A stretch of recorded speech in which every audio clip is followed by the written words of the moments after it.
Jó estét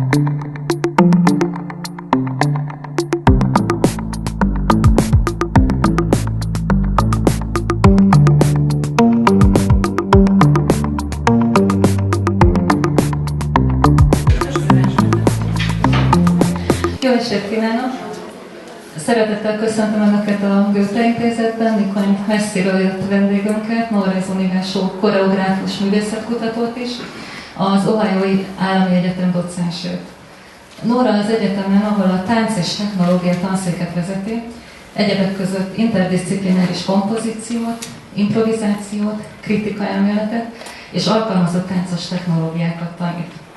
Kiemelt kutatási témái a koreográfiák információs adatok kialakítása, a tánckompozíciók internetes rögzítési lehetőségei és az interaktív vizualizáció. Miként a felsorolás is mutatja, Norah meglehetősen új területeken mozog ezekkel a témákkal. Annál is inkább, mert ami a zenében a kottázás révén már régóta magától értetődő, a táncban még mindig nem az. Még pár évesen létezett tánckompozíciókat leíró egységes partitúra, vagyis mozgásfolyamatokat és koreográfiákat ábrázoló egységes rendszer. Ezért is döntött úgy korunk egyik legnevesebb koreográfusa, akit a jelenlévők közül mondom mindenki ismer, a közel 40 éve Németországban élő és alkotó William Forsythe, hogy Norah és Maria Pelezzi segítségével nekiállt egy ilyen rendszer kidolgozásának. Ennek az eredménye az a számos díjjal elismert Synchronous Objects névre hallgató interaktív multimediális projekt, melyet ma este mi is megismerhetünk. William Forsythe és társulata a Forsythe Company tevékenységéről pedig április 20-a és 29-e között a Budapest Táncfesztivál keretében tudhatunk meg többet, egy izgalmas installáció és filmvetítések keretében. A Táncfesztivál programja ki van téve oda a szinkron tolmácskészülékek mellé, ez az. Norát az Egyesült Államokban és Európában is egyaránt szívesen és rendszeresen hívják konferenciákra, fesztiválokra, egyetemi előadásokra. Magyarországra itten Zágrábból érkezett, és Ankarába repül innen tovább. Ma délelőtt a Budapest Kortárs Tánc Főiskolán tanított, holnap a Trafóban tart workshopot. Most nálunk pedig a William Forsythe Társulat egyik koreográfiája alapján született Synchronous Object projektről beszél. Át is adom neki a szót. Hello! Would a few of you in the back like to come forward, please? Then we'll have a little cozy space just for this group.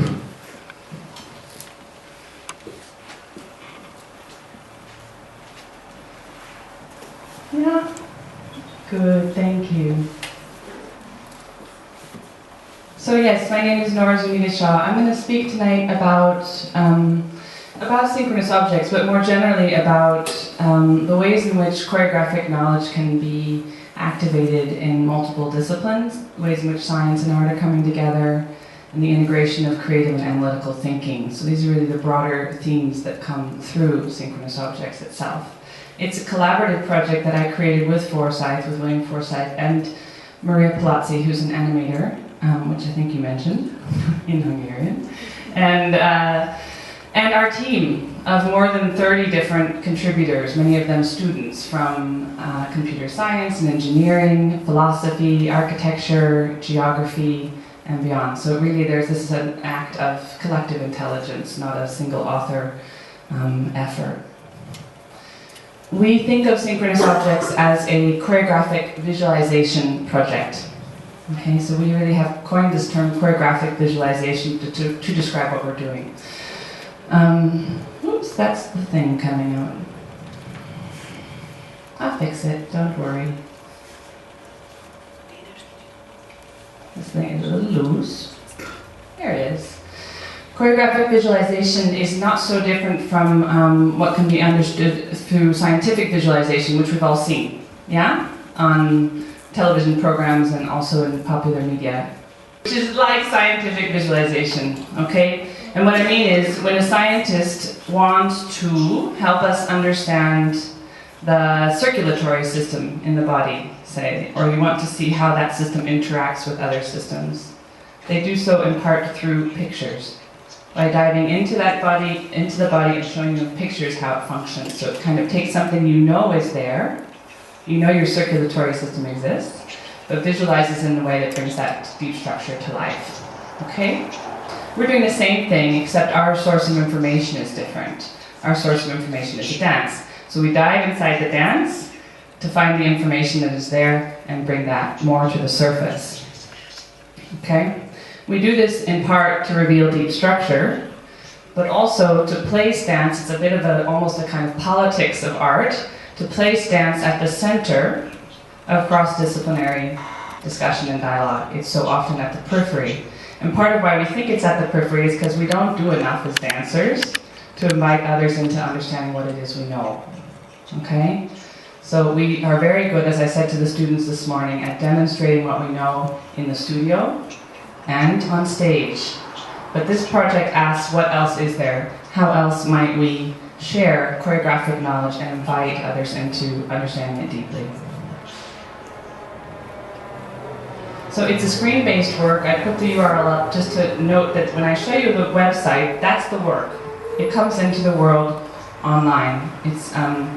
It was launched in 2009, and it now has gone through several iterations. It's become a video installation, which I think you saw in Essen, and is also, we do a series of workshops and lectures, but the core work exists on the screen and at this website and is available and free and open to the public. Okay, so to do this kind of work, to visualize choreographic ideas, we had to take a bit of a mental leap that I invite you to take with me tonight. If you're not interested in keeping this leap, you leave it behind when you leave the door, okay? But what we had to do in order to mobilize the ideas inside of choreography was to decouple, to take apart the dance and the choreography, the idea of dance and choreography, to decouple them, okay? Not to abandon the body and not to abandon dance, but to imagine the other possibilities of choreographic knowledge, okay? So this is, it sounds kind of serious, but it's also playful. It's a generative, creative kind of question. And the question that we often asked ourselves and that Forsyth asked us in the beginning of the project is very simple. We said, what else might this dance look like? The data are simply numeric translations of choreographic structures. Okay? And it sounds really fancy when I say data, yeah. But it also sounds like a computer did it. And I promise you, this is much more like handmade data than anything else. We certainly had the capacity to use motion capture and other things, but we were interested in the personal accounts of the dancers who made the work with the choreographer. Yeah? How did they understand structure? So we interviewed every single one of them. When are you giving or receiving a cue? What's this theme? What do you call it? How does it work? How are you related to the other dancers? For every second of the dance, we put those together in a database, we correlated them, and from that we have our data, okay? And I'll show you what that results in. So from dance to data to objects, then, we have a range of objects that go from the more kind of didactic or pattern recognition objects in the middle. This one with the white lines on the video. This is to help you see choreographic structure in the work. It's a very explanatory gesture, yeah? Over here is the data fan. This is much more an object that's expressing similar conceptual and choreographic ideas in the work, and it's using the data, and I'll show you how. And the other one is one of our software pieces, so we're going to look at all these tonight. But they range, as I said, from these didactics. So this is a pattern recognition object. It's showing you cues and alignments in the piece. The next one is the movement volumes object.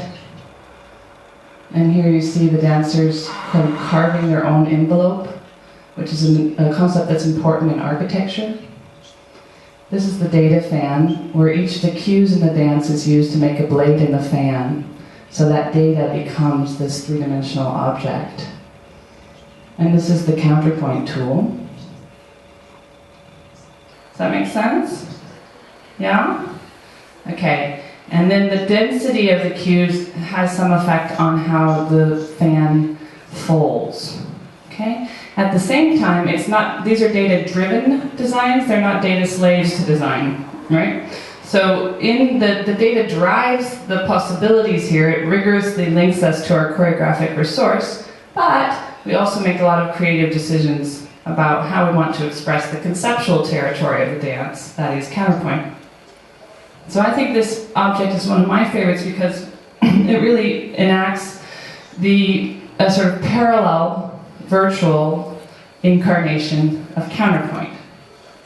Yeah? What else might this dance look like? It can look like a fan of data. Okay? And this was made by the whole team, but I want to mention the computer scientist Matthew Lewis, who was the lead artist on that particular object. Okay, I'll show you just a couple more things. And please, are there any questions as I go through this? Are you getting it? You know what cues are in this dance? It's one deep structure. Okay, let's look at alignments for a minute. This is really central to counterpoint, and it was the main focus of our workshop this morning, was getting the dancers attuned to alignments. So I told you counterpoint has all these deep structures kind of percolating there for you, right? And you have to really look deeply for them. You have to be available to find fleeting moments of agreement, and that's what these alignments are.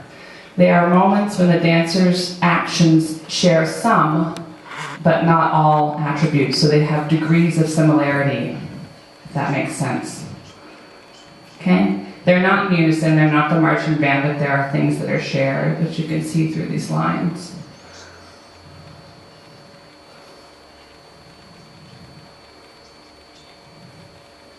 So they usually are analogous shapes, trace forms, similar timings, position flows. Some of them the dancers know very precisely and enact them. Some of them Forsyth crafted more from the outside. So you can think of these as alignments. That's a word that comes from the Forsyth company. Some people might also call them agreements, isometries. There's a lot of words for them. So alignments are really central to understanding counterpoint. They're also a really fun way to look at the world. So as you start to play with looking for moments of fleeting similarity, you really can see it all around you as you walk on the streets, as you look at the tree canopies above you. I have sort of counterpoint glasses on now. I can't see the world without counterpoint. The days they brought in iterations. So she took some of the X-ray away. She's playing with showing them waiting, leaving lines showing that they're waiting to get a cue, and then the lines snap back, but we found that confusing. Still, this looks a little dopey to have these sticks kind of Pinocchio out here, like big long noses. But we're starting to like the feeling of connection through lines and a dynamic line. And we said we definitely could see from this that the lines needed to have a more organic feeling. So she brought this kind of lightness to them. But I also was not delighted with that, because when someone throws a cue to someone else, it's a really dynamic form of information. It's like stop or go. You can imagine it on the street as well, right? So it has a kind of life to it and an ongoingness. So you can see her working in pictures here. So I told her, look at the way a spider web moves, and try to give me something that's more tensile, like a spider web. And I got this, which is quite nice, but what does this one remind you of? Oh, come on. Spider-Man? Yeah? Patong! Yeah? Is this too much of a North American reference? You guys seen Spider-Man? Yeah. So it's great, but it's definitely not quite it. It's Spider-Man. But you can see from this example how we start to get that kind of organic feeling that the lines have later on, right? And also I hope you see that each one of these lines then is a set of creative choices and a lot of labor and attention by people like Mary and I, and many others, to each the possibilities, and there's sort of a lot of qualitative information. When I say data, it doesn't mean we lose the qualitative, the sense of meaning through possibility.